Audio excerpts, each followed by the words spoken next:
to come, as well as my president of the Guelph Wellington Seniors Association. But I want to thank all the members of council who've signed up, as well as my board members who are here participating as well today. So it is my pleasure to pass this on now to Jasmine Nanda, who is the Economic Development Officer for the Wellington Waterloo Community Futures. Thank you, Linda. Good morning, everyone. Like Linda said, my name is Jasmine Nanda, and I'm the Economic Development Officer with Wellington Waterloo Community Futures. It is great to see just such an amazing turnout today, and we're so excited to bring age-friendly communities, hopefully to the county. And again, we are hopeful we receive the grant. Hopefully we hear soon this summer. So I would like to introduce Emily Mullins today. She will be explaining the importance of age-friendly communities. She is the knowledge broker with the Ontario Age-Friendly Communities Outreach Program from the Centre for Studies in Aging and Health at Providence Care.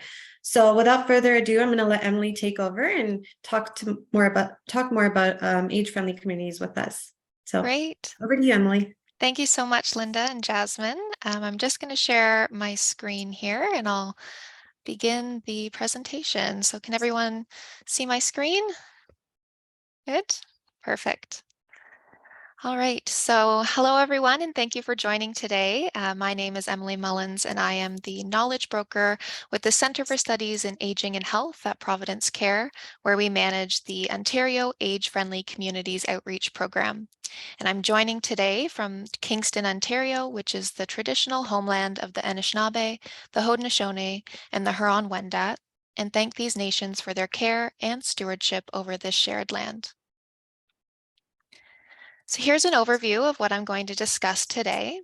In the first part of the presentation, I'll discuss what age-friendly communities are, the 8 domains with community examples, as well as the benefits of age-friendly communities. I'll then describe the age-friendly movement in Ontario and the provincial supports available through the Ontario AFC Outreach Program. And I'll conclude the presentation with recommendations for the City of Guelph and Wellington County on next steps. So in terms of origin, in 2005, the World Health Organization initiated the Global Age-Friendly Cities Project, recognizing the profound impact of large populations of older people on communities and community infrastructure. The project brought together 33 cities from around the world, including 4 Canadian cities, to gather information about healthy aging. Since 2005, the Age-Friendly Communities movement has expanded to over 1,400 cities in 51 countries. So the information collected through the project was used to identify 8 domains of community life that work together to make a community age-friendly. These include outdoor spaces and public buildings, transportation, housing, social participation, respect and social inclusion, civic participation and employment, communication and information, and community support and health services. So I'll describe each domain and give some examples of strategies that age-friendly communities in Ontario have implemented. So the first domain is outdoor spaces and public buildings. Many of the strategies in this domain are focused on improving accessibility of the built environment. When outdoor spaces and public buildings are safe and accessible, it encourages outdoor activities and engagement with the community. Some example strategies include installing benches along pathways, extending the timing of crosswalk signals, and installing ramps to allow those with mobility devices to enter buildings with steps. And I'll share a quote from geriatrician Bernard Isaacs that states, "Design for the young and you exclude the old, design for the old and you include the young." So the improvements made to outdoor spaces and public buildings will not only benefit older adults, but also people of all ages, including, for example, those with physical disabilities and parents with strollers. So the second domain is transportation. Transportation affects personal mobility and independence. Having access to public transportation becomes increasingly important when driving becomes challenging or is no longer an option. Some example strategies in this domain include cycling safety workshops, driving safety clinics, in training on how to use public transit. One example is from the City of Hamilton. They host a Let's Take the Bus workshop to introduce and reintroduce older adults to the public transportation system. The workshop involves a presentation, a demonstration where participants board the bus and are shown how accessibility features work and are given time to ask questions. The participants then go on a bus ride to a destination where they have lunch and then ride back. And this workshop has been replicated in other communities across the province. So the third domain is housing. Many older adults want to remain in their own homes, which is often referred to as aging in place. Having a range of housing options available can help to prevent premature admission to long-term care. Some example strategies include home sharing programs, where a group of older adults choose to live together, or an increasingly popular intergenerational model, where older adults are matched with a student looking for housing. The program provides reduced rent for students who in exchange provide up to 7 hours of companionship or assistance with light household tasks, resulting in income for the older adult and helping them to age in place.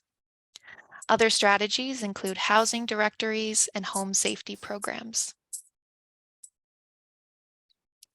So the fourth domain is community support and health services.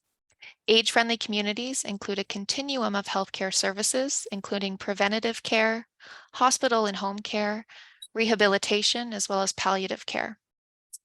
Some example strategies include fall prevention classes, cooking classes, and community paramedicine programs.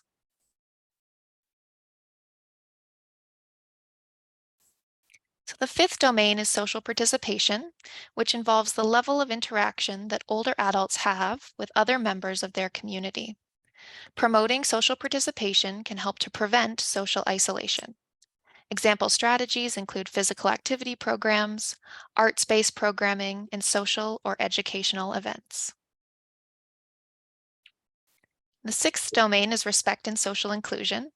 This involves reducing ageism and recognizing the important role that older adults play in our society. Some example strategies include Senior of the Year awards, intergenerational programming, as well as age-friendly business programs. Grand Pals is an intergenerational program managed by the Center for Studies in Aging and Health that connects an elementary school class with a small team of Grand Pals who are adults over 55 to engage in weekly open conversations, providing a path for knowledge transfer through storytelling. Students, teachers, and Grand Pals benefit through forming bonds throughout the program that build understanding, mutual respect, and an increased sense of belonging. The seventh domain is civic participation and employment. Older people are an asset to the community, and they continue contributing to their communities after retirement. An age-friendly community provides ample opportunities for older people to do so, be it through voluntary or paid employment, and keeps them engaged in the political process. Example strategies in this domain include the creation of age-friendly policies in the workplace that allow flexibility and phased retirement options, support for voting, and hosting volunteer fairs. So the final domain is communication and information. It's important for older adults to stay informed about the news, services, and events happening in their communities. This involves making sure that information is available in accessible formats such as hard copy. Some example strategies include an age-friendly newsletter, resource guides, as well as hosting fairs and expos. So now I'll discuss some of the benefits of age-friendly communities. Just waiting for my slides to catch up here. So there are both individual and community benefits of age-friendly communities. At the individual level, age-friendly communities support healthy behaviors, aging in place. They offer increased opportunities for social interaction and connection, and improve awareness of community and health services. At the community level, age-friendly communities can help to retain older adults in your community, can increase housing options, foster intergenerational connections, as well as improve accessibility, which benefits people of all ages. So now here's a timeline of the AFC strategy in Ontario. So between 2013 and 2018, the Ministry for Seniors and Accessibility facilitated the launch of 4 new linked strategic investments. In 2013, the first age-friendly communities planning guide called Finding the Right Fit was developed. In 2015, our program, the Ontario Age-Friendly Communities Outreach Program, was established to support age-friendly community development. Between 2015 and 2017, the ministry awarded 56 communities with AFC planning grants. Grants provided up to $25,000 for municipalities with populations fewer than 20,000 and up to $50,000 for those with over 100,000 residents. In 2018, there was an Age-Friendly Community Recognition Award. In 2020 to 2021 and 2022 to 2023, a grant program called the Inclusive Community Grants were announced through the Ministry for Seniors and Accessibility to support local governments and community organizations in creating physical and social environments that support independent and active living. Also in 2021, our team at the AFC Outreach Program revised the AFC Planning Guide, which I'll describe in more detail next. Jasmine, I see your hand is up. Yeah, sorry, Emily, there's just someone waiting in the waiting room. If you could double check. Oh, okay. Yeah. Thank you.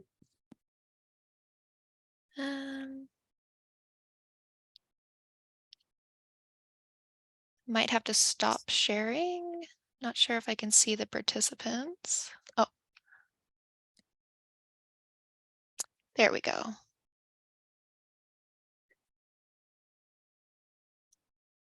All right. I think there was only one person, so we should be good. So in 2021, the Ontario Age-Friendly Outreach Program revised the Age-Friendly Community Planning Guide titled Creating a More Inclusive Ontario, Age-Friendly Community Planning Guide for Municipalities and Community Organizations. So this is the common framework that age-friendly community initiatives in Ontario use in their planning and development. The Centre has also created a companion document, the Diverse Populations Addendum, which outlines specific considerations for age-friendly planning and implementation for Indigenous older adults, older immigrants, and those living in rural and remote areas. The second companion document is the Age-Friendly Planning Toolkit, which includes tools and templates to support your work.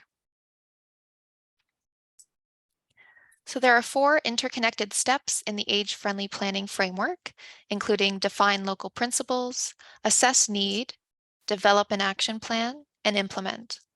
This cycle takes approximately 3 to 5 years for communities to complete and is an iterative process, so communities go through multiple cycles to address the changing needs of their community. I'll describe each of these steps in more detail in the next few slides. So the first step of the AFC process is to define local principles. This involves establishing a steering committee with diverse stakeholders. And at this stage, it's a good idea to establish a terms of reference for the group, including the purpose and goals of the group, who the members or organizations are that are involved, how often you will meet, and how decisions will be made. So for example, by consensus or by a percentage like over 50%. This step also involves creating a vision statement with guiding principles and to create a shared vision of the work the community is about to embark on. So here are some examples of vision statements. Peterborough is a thriving region that is inclusive, respectful, and accessible to people of all ages and abilities. We are committed to building an age-friendly Ottawa that maximizes opportunities for healthy and active aging. And lastly, Durham Region is a community where all residents, regardless of age, ethnicity, race, gender, or ability, feel included, respected, and enjoy a high quality of life.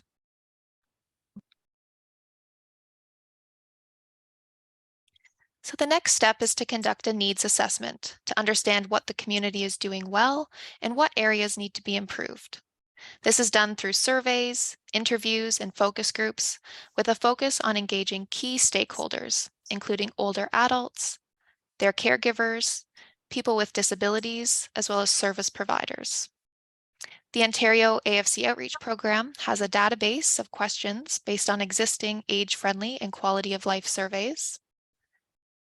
Once your survey is ready for distribution, many communities have used a combination of strategies to distribute the survey to a broad and diverse number of older adults, including distributing a hard copy survey at locations that are frequented by older adults, an online survey with a link that can be distributed through partner organizations. And some communities have elected to do a phone survey for older adults that may not have access to a computer or lack the digital literacy skills to complete the online survey. In terms of focus groups, the World Health Organization has developed the Vancouver Protocol, which is a guide for conducting age-friendly community focus groups that provides the necessary prompts to collect the information needed on the age-friendly community domains in your community. So the information collected at this stage will tell a story about your community's strengths and gaps and where action is needed. So the next step is to develop an action plan. The action plan describes what your community will need to do to become more age-friendly. To make your community more age-friendly, your action plan will need a coherent set of changes, interventions, and/or programs that address local needs. To start, you can look at existing programs and best practices in other communities to see whether they might be worth adopting or adapting, or whether you will have to design your own local innovations. And it's important to note that not all actions need to be completed immediately. When considering timelines for implementation of each action, some communities identify short, medium, and long-term goals. Others identify specific years within which each action will be completed. These decisions require an understanding of the current priorities and capacities of the key partners, as well as the urgency and scope of each action. To support these conversations, consider having your steering committee and partners start to complete an impact effort matrix, which is located in the Age-Friendly Planning Toolkit. At this point, communities can present their age-friendly action plan to council for official adoption. So the fourth step is implementation, and we encourage communities to capitalize on quick wins, so those that are low effort and high impact, to get the ball rolling and to demonstrate early success and garner support. So for example, some communities have compiled a list of local organizations and services into a guide or directory for older adults in their community to use and become more aware of the services provided in their area. Some communities choose to focus on certain domains at this stage that emerged as areas of high priority from the community. Implementation of an AFC action plan does not rest solely on the shoulders of one individual or planning group. Rather, it takes the commitment, energy, and time of a diverse group of partners. Many communities have found it helpful to develop working groups or subcommittees at this stage to support implementation. These groups are often organized by the 8 age-friendly domains, or instead by the local AFC goals of the initiative. So throughout this process, we encourage communities to monitor and evaluate. We hold an evaluation workshop series to support communities' capacity to evaluate their progress. And we draw from the Public Health Agency of Canada's Age-Friendly Communities Evaluation Guide, which is pictured here.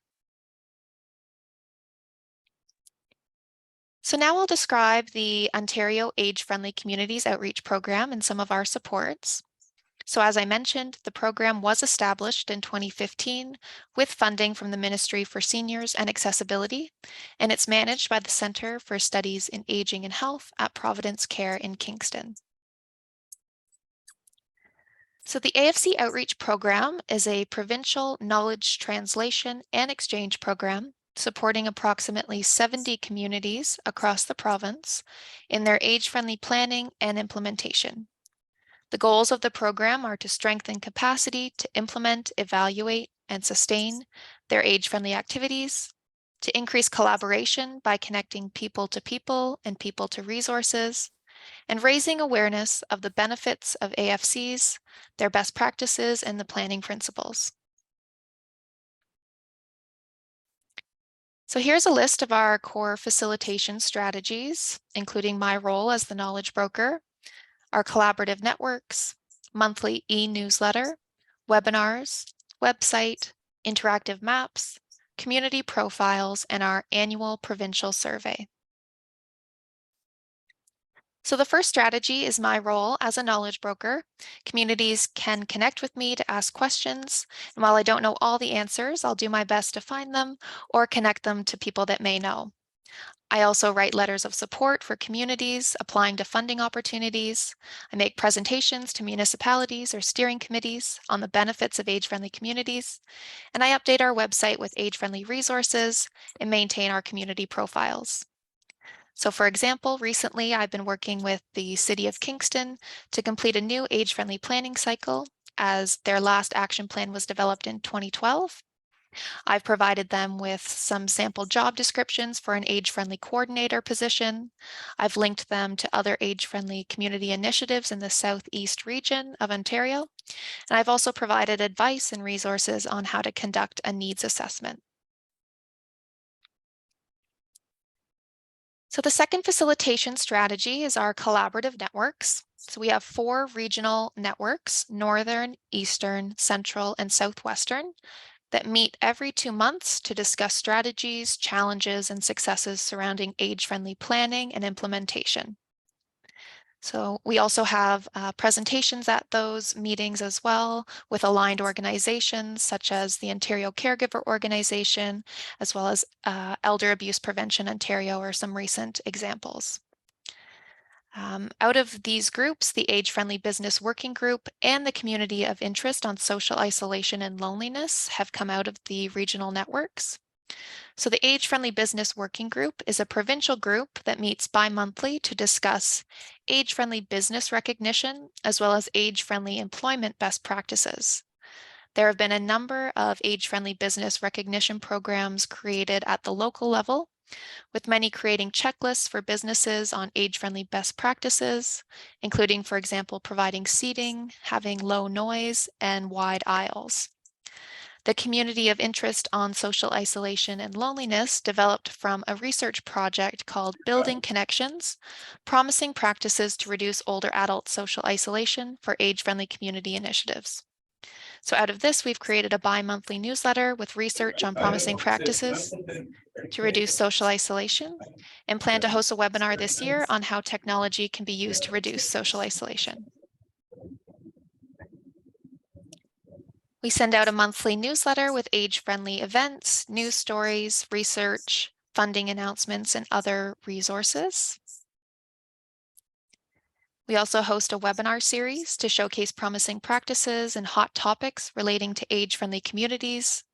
Presenters include researchers, age-friendly community leads, or other partners that are aligned with the age-friendly movement. Our most recent webinar was with the Ontario Caregiver Organization on the intersections between caregiving and age-friendly communities. And you can find recordings of our past webinars on our website. So that leads me to our website, which is www.agefriendlyontario.ca. And you can find a repository of resources on here. You can also find community profiles of age-friendly community initiatives in Ontario, as well as interactive maps that I'll describe shortly. So our interactive maps show the location of age-friendly communities across the province. There are filters by population size and by domain, and this provides communities with a tool to see what is happening in their area and to search for examples of strategies by domain. We also have a second map with related organizations such as seniors active living centers, public health units, councils on aging, and research centers. We have community profiles of the approximately 70 age-friendly communities across the province. These profiles include contact information for the age-friendly lead, funding sources, current and completed projects, as well as community documents such as age-friendly action plans and progress reports. So we also send out an annual provincial survey to all of the age-friendly community initiatives in Ontario.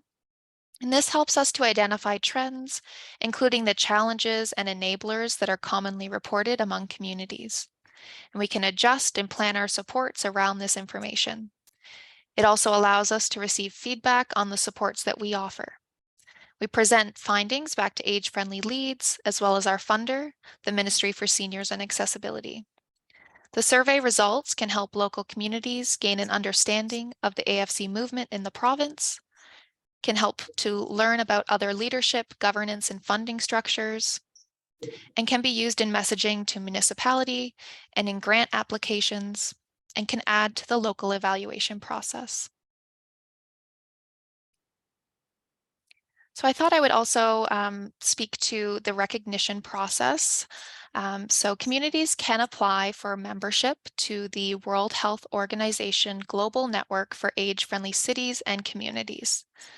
Membership to the network is not an accreditation for age friendliness, but rather it reflects cities' commitment to listen to the needs of their aging population, to assess and monitor their age friendliness, and work collaboratively with older people and across sectors to create age-friendly physical and social environments. Communities must submit at least one age-friendly practice annually to maintain recognition.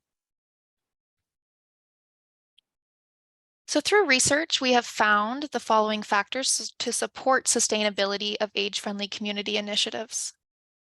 The first is funding strategies. So we encourage communities to seek flexible funding from multiple sources, to leverage existing funding through aligned initiatives, and to use a business case that speaks to aspects that are value added for groups, such as businesses, municipality, and healthcare. The second is to strategically align with municipal, regional, provincial, and federal priorities. By aligning age-friendly initiatives with these broader priorities, it becomes possible to access additional resources, funding opportunities, and policy support that can sustain the initiatives in the long term. It is also important to leverage opportunities such as elections and budget setting timelines. So in terms of leadership, governance, and infrastructure, it's essential to engage diverse networks and to build partnerships for age-friendly sustainability. This includes engaging older adults and stakeholders in diverse organizations, such as community-based organizations, healthcare providers, local businesses, educational institutions, and government agencies. By establishing partnerships with these stakeholders, age-friendly initiatives can access a wider range of resources, expertise, and support. In terms of leadership, government, and infrastructure, or in terms of long-term strategies and community inclusiveness, it's important to connect age-friendly activities to the priorities of key partners. Oh, I'm just going to turn my light on here. There we go. It's important to connect age-friendly activities to the priorities of key partners, to include champions who represent various stakeholder groups and geographic areas. It's important to dedicate a staff person or portfolio, which can help to move the work ahead. It's important to coordinate and communicate efforts between upper and lower tier municipalities. It's also important to establish a key sponsor or lead that can commit resources and establish or strengthen municipal community partnerships. In terms of communication and collaboration, we've seen that some communities embed an age-friendly lens in all of their policy and planning work. It's important to consider alignment with local accessibility priorities, such as removing barriers to access, and also important to consider succession planning throughout the 4 AFC steps. It's important to be aware of the diverse needs of the community, to engage all groups meaningfully and appropriately, and to provide cultural sensitivity training.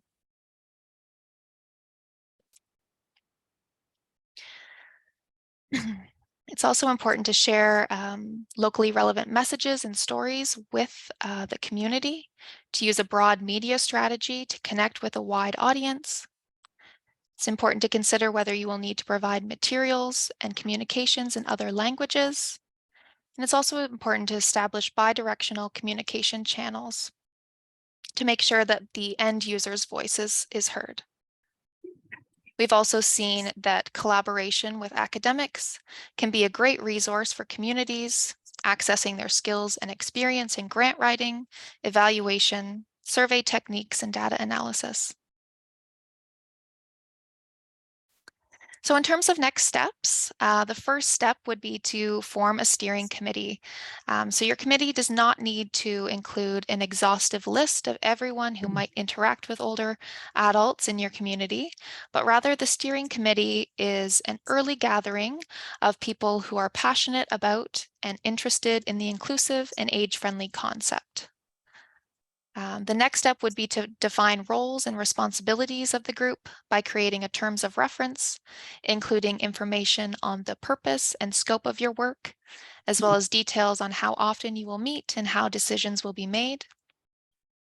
And the next step would be to create an age-friendly community profile. So your community profile will include socio-demographic data, as well as information on local services and aligned policies, strategic documents, existing planning and development plans. An accurate profile can prove invaluable to communicate the local strengths of your community, the need for age-friendly community planning, and the potential benefits of becoming more age-friendly. The fourth step would be to consider funding, which I know has already begun. I know that you have submitted an application to the Inclusive Community Grant Program to conduct a needs assessment, which is a great first step. I would also recommend signing up for our distribution list to stay in the know about other funding opportunities and to visit our website to see other community examples and resources. So that concludes my presentation. I've listed my email as well as our website on the screen, and I'll also pop it in the chat, as well as Jasmine and Linda's email as well. So I'll stop sharing and I'll open it up to questions.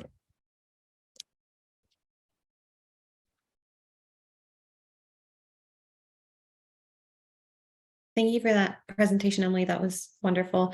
Again, if anyone has any questions, you can either raise your hand or speak out or leave a message in the chat.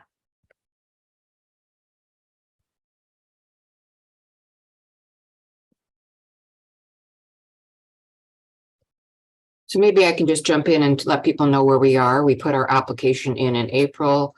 We're hoping to hear back from the ministry.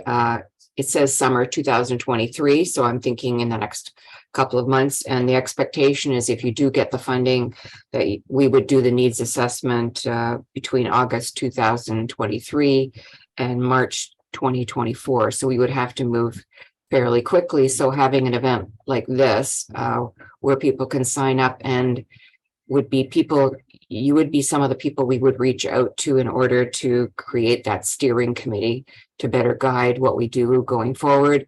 And, you know, from my perspective, the Guelph Wellington Seniors Association has really not been doing any significant work with Wellington. So this was our opportunity to increase our footprint and work with the county, because there are 7 different member municipalities and their needs are going to be different from an urban community like the city of Guelph, which is obviously growing in leaps and bounds. And we really don't know what the needs are specifically, because the changes have been happening so quickly. In 2031, the population of Guelph is projected to be 175,000 people. So that's a huge proportional increase, meaning about 33% of all Guelph residents are older adults. So it makes good business sense and corporate sense. And we want to support the work that the municipality has already initiated. In the past, they completed an older adult strategy back in 2012. And that was obviously based on the dimensions of health, age friendliness from the World Health Organization. And we think a new needs assessment and feasibility will assist the city in making long-term capital decisions that support our older adults.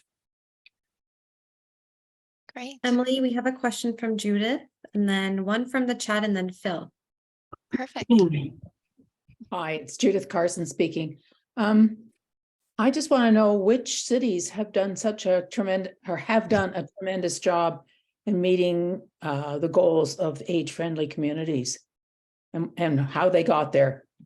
Yeah, for sure. So we have about 70 communities across the province that are currently working toward becoming age friendly. I'd say the ones that are most successful are the ones that have leadership from the municipality. It's very important to have municipal champions involved in the work because they are involved in a lot of the policy making and the infrastructure and can make those changes happen a lot more quickly. We do have some age-friendly community initiatives that are volunteer-led and struggle with funding as well. So it's important to have the leadership from the municipality. Thank you. Welcome. Emily, question from the chat from Aaron. Have you given any thought to expanding suggestions for age friendliness to air quality and environmental sensitivities because of immune and lung changes as you age? Yeah, so that's a really interesting question. I recently attended a webinar from the Canadian Longitudinal Study on Aging that addressed some of that topic. I'd be happy to send it in the chat. I think that the air quality and environmental sensitivities would probably fall under the outdoor spaces and public buildings domain. We have seen some communities, for example, address air quality by planting, trees, things like that. But yeah, it's definitely an interesting question and topic. And yeah, I'll put that webinar in the chat. Thank you. And Phil was next with a question. Phil, you can go ahead. Thank you very much. You can hear me all right? Yeah. Yep. Perfect. Actually, Aaron's question leads to my comment and a request. The comment is that, first of all, I want to thank the three of you for presenting this and giving me some important information that will help with city government and governance vis-a-vis our concerns for an aging population.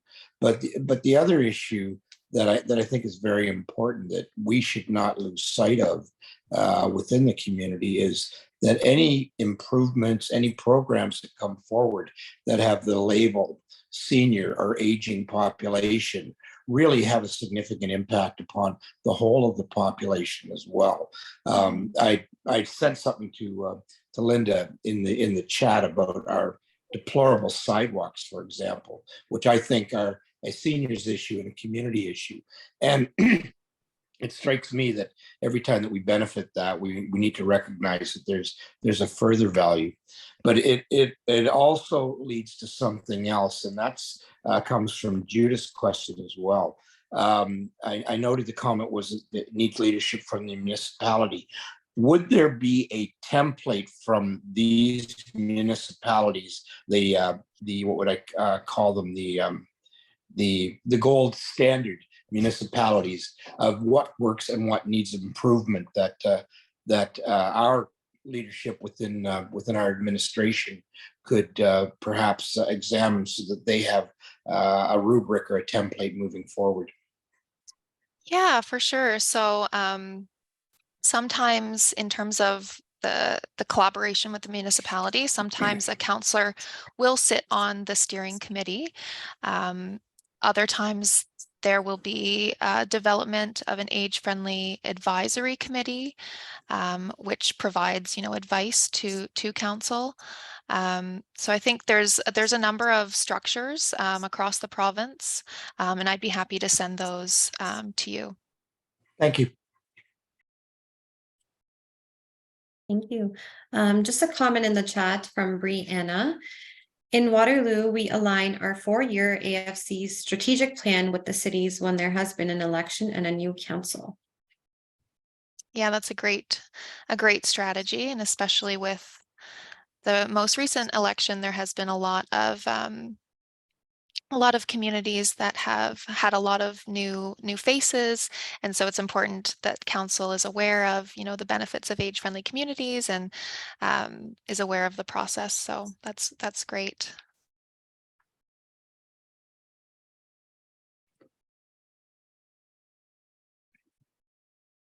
Any other questions or comments?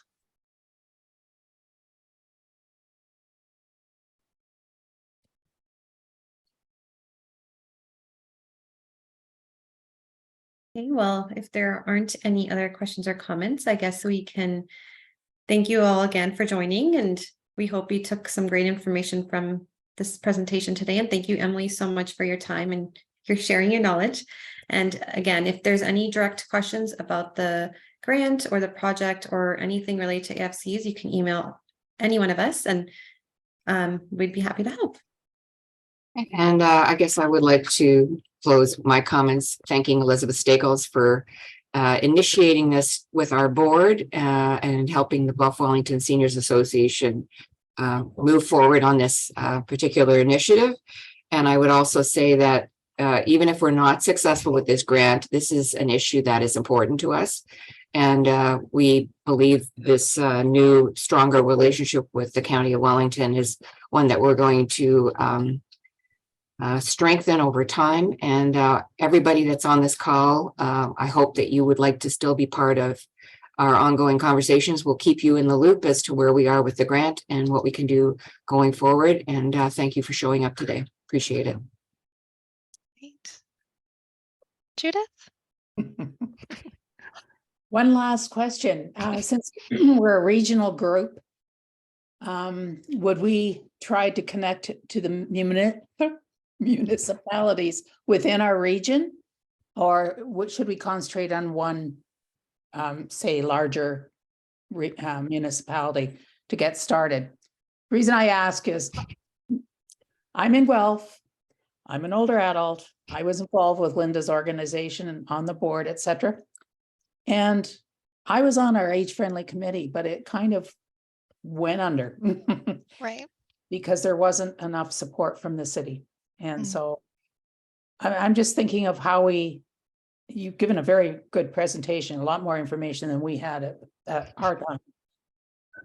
So I'm thinking, should we broaden our scope or try to concentrate it in one municipality? Emily, can I jump in on this one and then I'll let you cover the rest? Yeah, absolutely. So initially, this is an application that just includes the city of Guelph and the County of Wellington. Obviously, we can broaden that in the future, but at the moment, our focus is on this particular municipality. And to be perfectly honest, based on what's happening in the news with regards to regions, I would be a little nervous about approaching a regional government at this point. But I would say baby steps. Many of our organizations have already done a lot of things right. This is about encouraging municipalities who are under a great deal of stress to make good decisions, support the good decisions, and be advocates on a regular basis when it comes to budgets. And anytime, like we just participated in the Parks Master Plan, so that's part of planning, ongoing, and obviously taking good ideas from other places. But we're doing many things right. But obviously municipalities are strapped. They're struggling with their own budget constraints with COVID and everything else, as we all are. And this is about making constructive steps forward and working together. Thanks, Linda. I was just concerned about the Wellington component. So that's why I asked that question. I think they're on board, and I think we've got enough people around the table today that will be very good, positive, knowledgeable champions to help us move forward together. Great. Yeah, and I'll just add, there is some two-tier level municipalities in Ontario that have that are age-friendly community initiatives. So Simcoe County is one example, Durham Region is one example. So there are some broader level strategies, and then they kind of filter down to the lower level municipalities. So I think, It's really, there's no right or wrong way to approach it. But if there is a will and a champion that is willing to move forward the work in a certain municipality, I think, jump on that, get the ball rolling, and see where that goes in terms of other, the other neighboring municipalities, to get them on board as well.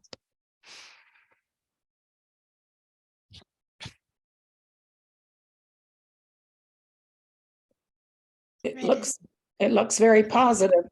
Given the Yes, presentation, it's been a lot of work done since I was last involved. Excuse me. great. All right, so I'm not seeing any other questions in the chat. We'll do a last call out. All right. Well, thank you so much for inviting me today. It's so inspiring to see all this work happening, and I wish you all the best of luck. I'm also available if you have any questions around age-friendly communities, or you can visit our website as well for additional resources. So thanks so much again. Thank you. Thank you, everyone. Thank you, Emily. Have a good Thank you day. all. You too.